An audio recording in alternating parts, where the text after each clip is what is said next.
मेष राशीच्या व्यक्तींसाठी जेव्हा गुरु कर्क राशीत प्रवेश करतो तेव्हा तो तुमच्या कुंडलीच्या चतुर्थ स्थानात विराजमान होतो. कर्क ही गुरुची उच्च राशी असल्याने हा काळ तुमच्या आयुष्यात सुख, समृद्धी आणि मानसिक शांततेचा महायोग घेऊन येतो. नमस्कार. 1 जून 2026 रोजी गुरु म्हणजेच बृहस्पती आपल्या उच्च राशीत म्हणजेच कर्क राशीत प्रवेश करत आहे. मेष राशीच्या लोकांसाठी हे गोचर चतुर्थ स्थानात होत आहे.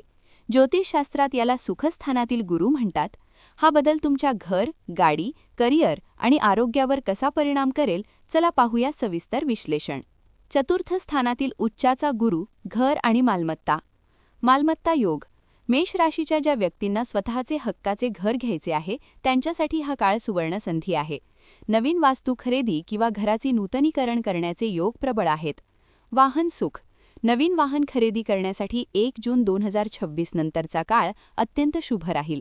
कौटुंबिक वातावरण. घरातील वातावरण आनंदी आणि शांत राहील. आईकडून विशेष सहकार्य आणि धनलाभ होण्याची दाट शक्यता आहे. गुरुची 5वी दृष्टी. अष्टम स्थान. अचानक लाभ. गूढविद्या आणि वारसा.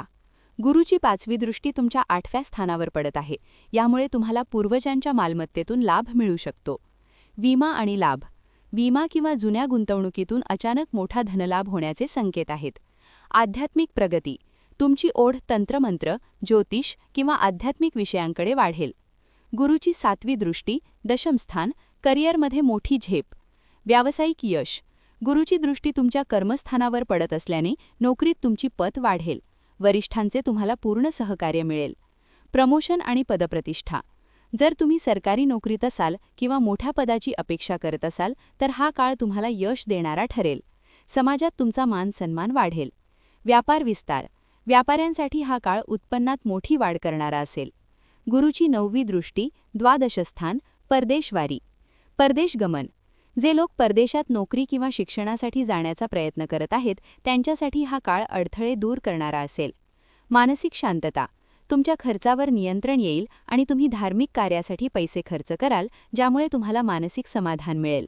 आरोग्य. जुन्या आजारांपासून सुटका होईल. मेष राशीसाठी विशेष उपाय आणि मंत्र. मंत्र साधना.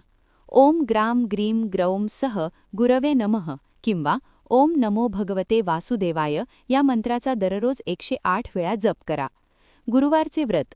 शक्य असल्यास गुरुवारी पिवळ्या वस्तूंचे म्हणजेच केळी, हरभरा डाळीचे दान करा. कपाळावर टिळा. दररोज हळदीचा किंवा केशराचा टिळा लावल्याने गुरुची ऊर्जा अधिक सकारात्मक होते. मेष राशीसाठी उच्चाचा गुरु हा जीवनातील भौतिक सुखांचा वर्षाव करणारा काळ आहे.